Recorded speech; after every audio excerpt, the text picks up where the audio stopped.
cordas ou cabos para mover alguma estrutura, para sustentar alguma coisa em suspensão, algum objeto. Ou às vezes para sustentar uma carga muito valiosa, a sua própria vida, seja num rapel ou em qualquer momento do trabalho, para cortar uma árvore, para trocar uma lâmpada que está num ponto muito alto e você não tem uma escada. Então, cordas e cabos são amplamente utilizados. Como que a gente sabe se aquela corda é segura ou não? Como que a gente calcula, como que a gente determina a segurança de um cabo?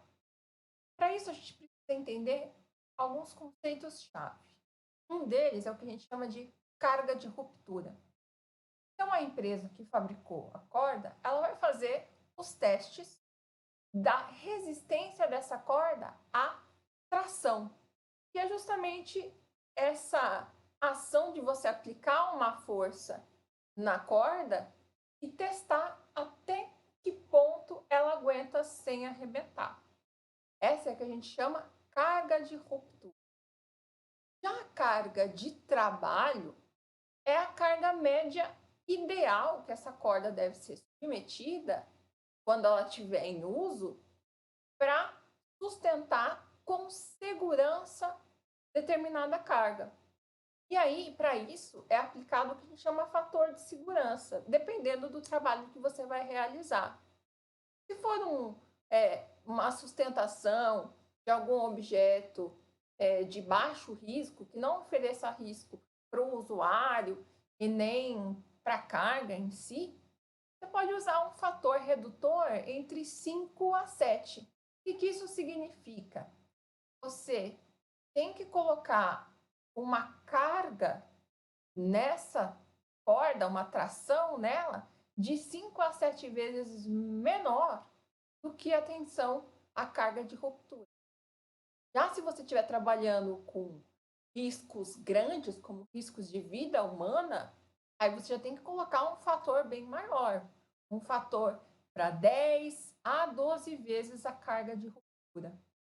Normalmente, quando a gente analisa e vai comprar uma corda, ela vem descrita, normalmente na unidade de kgf, qual é essa carga de ruptura. E a gente vai falar isso por aqui. Para isso, vamos analisar um problema simples, um problema novamente de estática. Eu tenho uma massa, essa massa, vamos pensar aqui, uma massa sendo suportada. Eu tenho duas cordas aqui, um ponto de ligação entre essas duas cordas, e aí outra corda aqui, na verdade são a mesma corda, né? Só que está aqui dobrado assim, preso uma pela outra. E eu tenho aqui os ângulos que elas fazem com o teto, que é onde essa carga está presa. Vou colocar essa carga aqui como tendo uma massa de 4,6 quilogramas. Como que eu analiso se essas cordas são seguras o suficiente para sustentarem essa carga?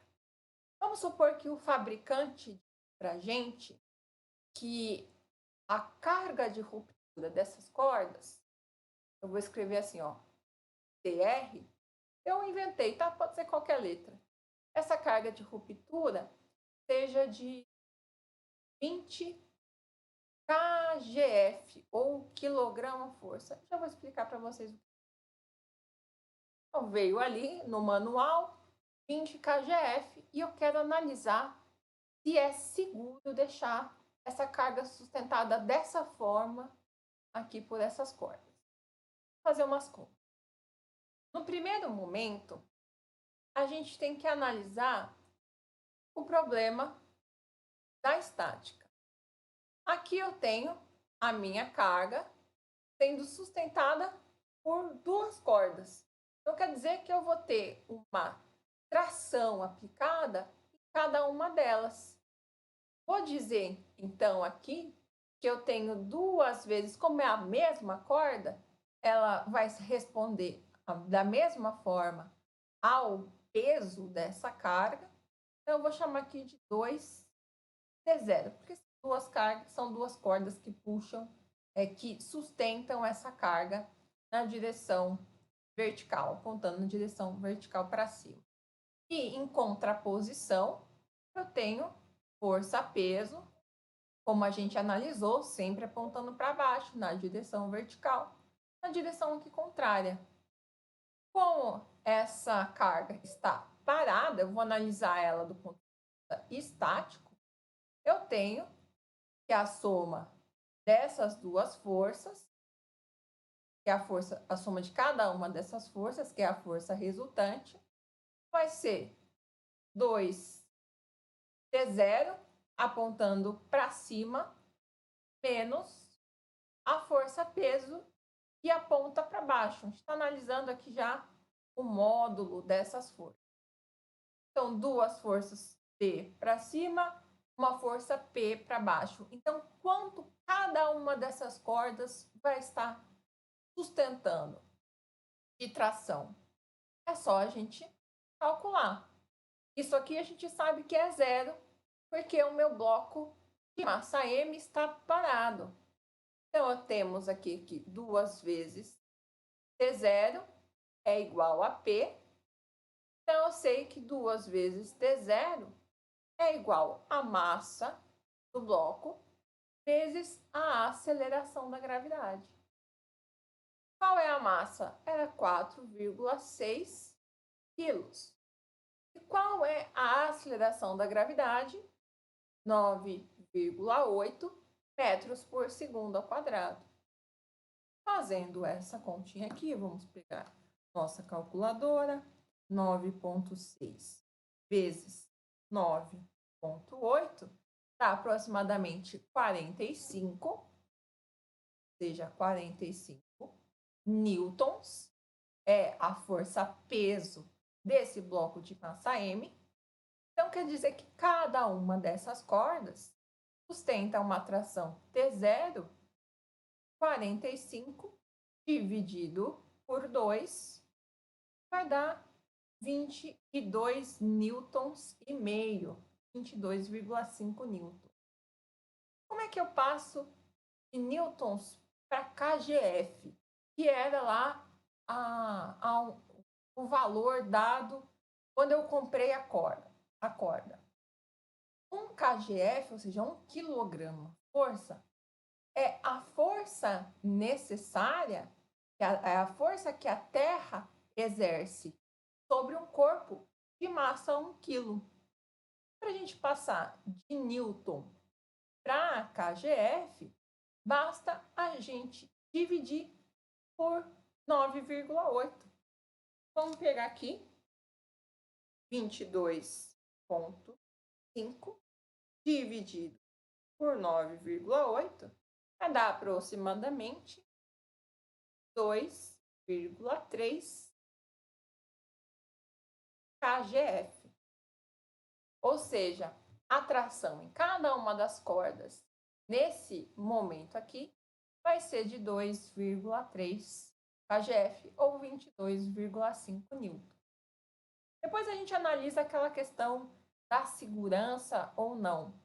Antes, vamos agora analisar a outra situação que a gente tem aqui, as nossas cordas com um determinado ângulo com relação à horizontal. Aqui a gente tem ali a minha superfície, que é o teto, aonde essas cordas estão presas. Aqui a gente tinha um ângulo de 60 graus. E aqui a gente tinha um ângulo de 30 graus.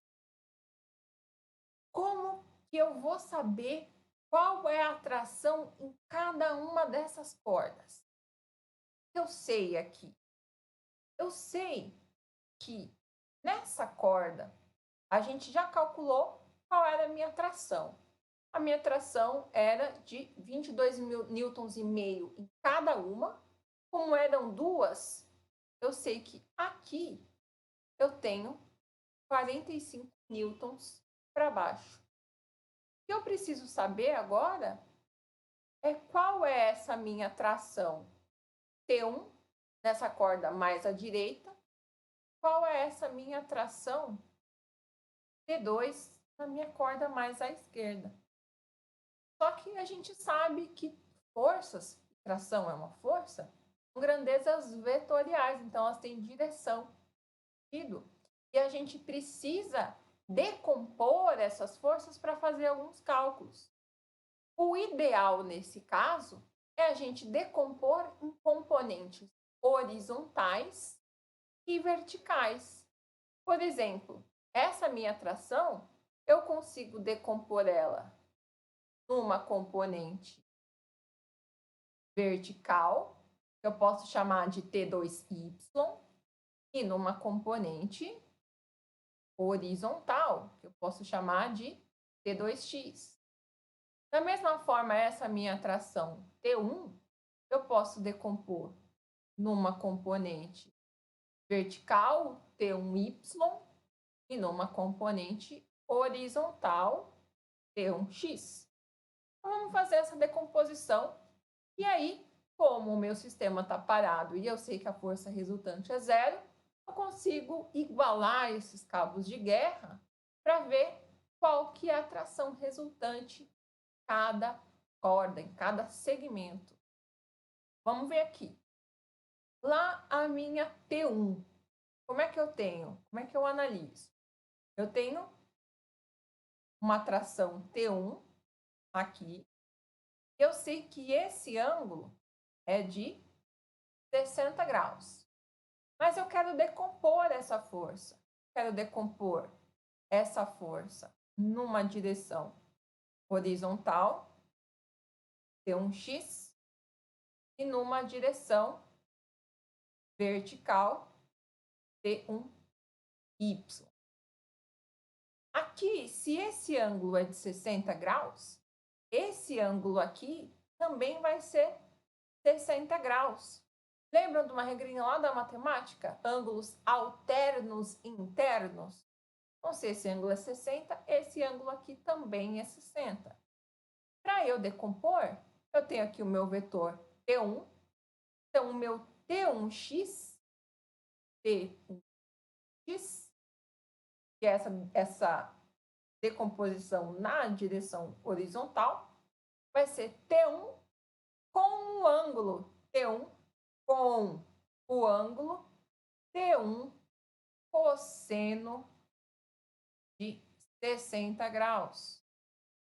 Então, T1 cosseno de 60 é meio. Não sei se vocês se lembrem, vocês podem colocar na calculadora caso não lembrem, mas cosseno de 60 vale meio. Então, significa que essa componente aqui, T1x, tem metade da componente T1 total, que é a tração total que essa corda sente, o módulo da tração.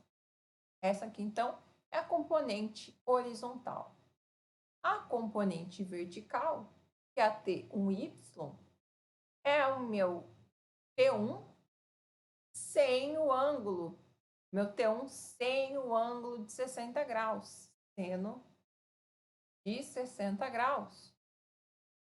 Então, temos aqui T1 seno de 60, não sei se vocês se lembram, mas ela vale raiz de 3 sobre 2.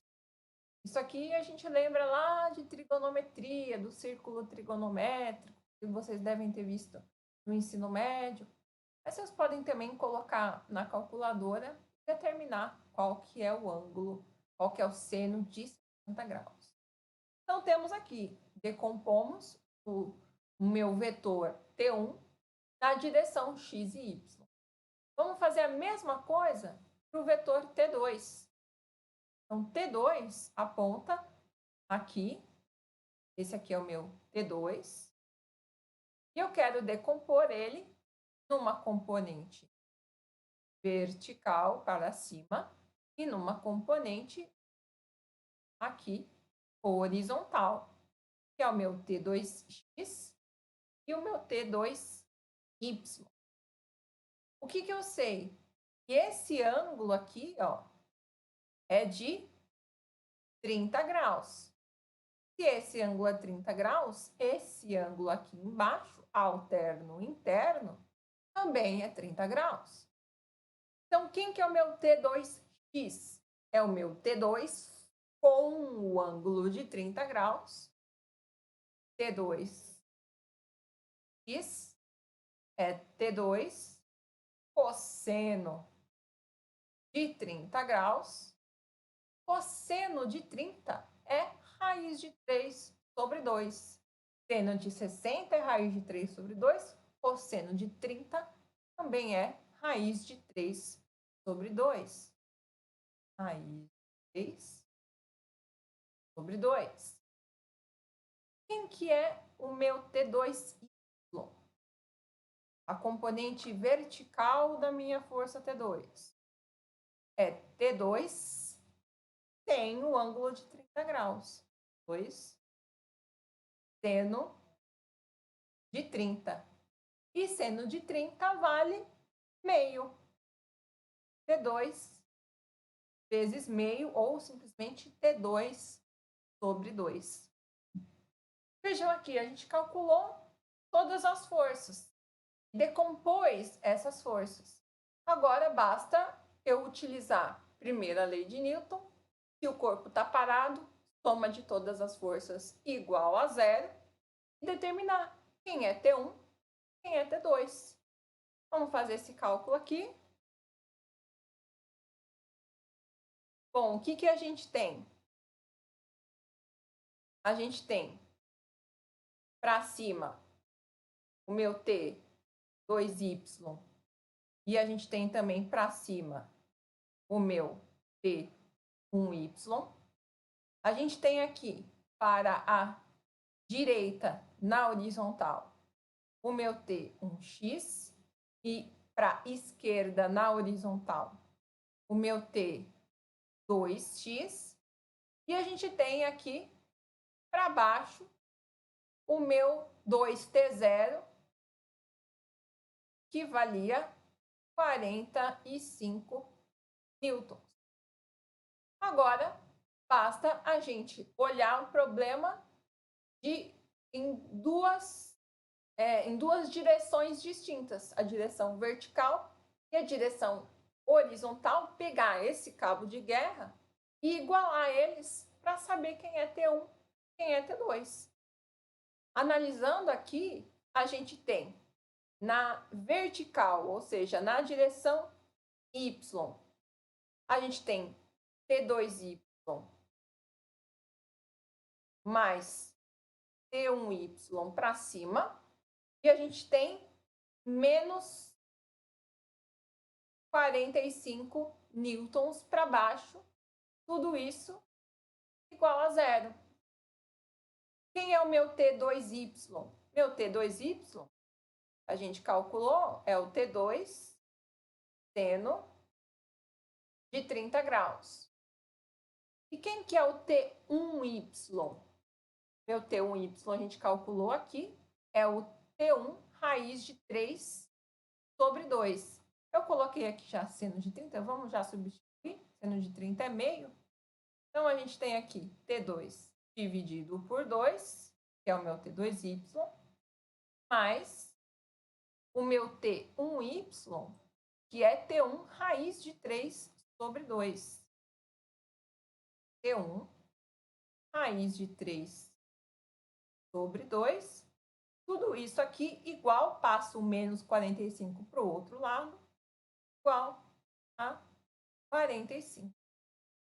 Eu posso passar aqui, como tudo está dividindo por 2, posso colocar isso aqui em evidência. Então, ficaria T2 mais T1 raiz de 3, tudo sobre 2, igual a 45. E aí, então, eu tenho uma primeira equação que me diz que T2 mais T1 raiz de 3 é igual a 45 vezes 2, que é 90.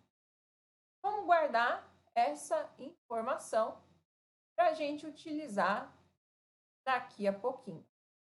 Antes, a gente vai analisar o movimento na direção X, que é a direção horizontal.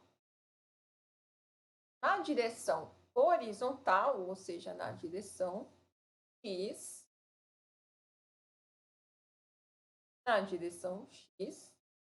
a gente tem aqui, ó, no nosso cabo de guerra, T2x igual a T1x, só que um aponta no sentido contrário do outro.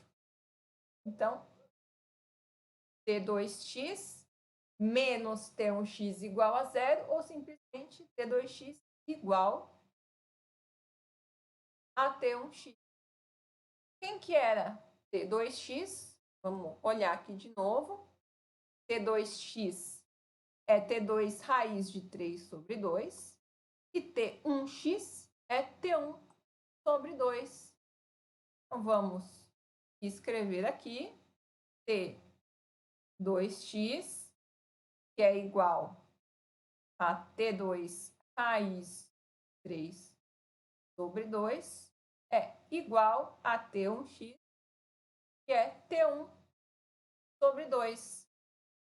Daqui, cancelamos o denominador, que é comum dos dois lados da equação, e temos que T1 é igual a raiz de 3 vezes T2. Posso usar agora essa informação para substituir nessa equação e obter quem é T1 e quem é T2. Vamos fazer isso? Substituindo, então, T1 aqui por raiz de 3 vezes T2, a gente tem que T2 mais T1, que é raiz de 3 vezes T2 vezes raiz de 3, isso aqui é igual a 90. Raiz de 3 vezes raiz de 3, raiz de 3 vezes raiz de 3 é raiz de 3 ao quadrado, que é 3. Então, T2 mais 3T2, que é igual a 4T2, isso aqui é igual a 90. Fazendo, então, aqui as contas, 90 dividido por 4, 22,5. Temos aqui, então, que a nossa força de tração na corda 2 vale 90 dividido por 4, que é 22,5 newtons. Então, a gente sabe, vamos voltar lá no nosso problema original, que aqui, onde eu tenho, eu chamei aqui de T1 e aqui de T2. Então, nessa corda aqui, que vai desse ponto até o teto, com esse ângulo de 30 graus, eu tenho que a tração que essa corda está sendo exigida, está sendo aplicada quando eu coloco o bloco aqui, também é de 22 newtons e meio, ou simplesmente 2,3 kgf, quilogramas força. Falta, então, a gente calcular qual que é a tração nessa parte aqui da corda, na minha região T2. Vamos calcular. A gente já sabe que T1 é raiz de 3T2. Sei quem é T2. Vou calcular T1. T1 vale raiz de 3 vezes 22,5. Então, eu pego 22,5 e multiplico aqui por raiz de 3, vai dar 38, praticamente 40, não, 39, arredondar aqui para 39 newtons, aproximadamente. E em kgf, se eu dividir isso aqui por 9,8, vai dar praticamente 4 kgf. E aqui dava 2,3 kgf. Ou seja, esse trecho aqui da minha corda, esse trecho aqui, ele está sendo mais exigido. Aqui eu tenho uma tensão de 4 kgf. E aí a gente volta a pensar naquele caso da carga de trabalho e da carga de ruptura. Se a suspensão desse objeto não oferece grande risco, é um fator de baixo risco, eu posso pensar num fator redutor de 5 a 7. Então, se a minha corda suporta 20 kgf, pensando num fator redutor de 5, 20 dividido por 5 dá 4. Então, se eu tenho aqui uma tensão sendo aplicada de 4 kgf, está dentro da especificação. Nas outras cordas, nos outros trechos aqui eu tenho 2,3 kgf, então está tranquilo. E aqui também, em cada uma dessas, eu tenho 2,3 kgf, então está seguro. Agora, se fosse aqui você sendo suportado, aí já, assim, provavelmente a corda aguentaria, mas não é já um caso que a gente considera seguro, porque imaginando aqui que a corda suporte 20 kgf, a gente considera um fator 10 de segurança, então 10 vezes menor, você deveria trabalhar com uma carga de, no máximo, 2 kgf, não é o caso aqui. Então, essa aqui foi uma questão que a gente trabalhou vários conceitos. A gente trabalhou primeiro a lei de Newton, que diz que num sistema em repouso ou em movimento retilíneo uniforme, as forças resultantes sobre o corpo são nulas. E a gente também conseguiu trabalhar com a decomposição da força, trabalhando força como uma grandeza vetorial. Espero que vocês tenham gostado, tenham aprendido um pouco com essa aplicação e até a próxima.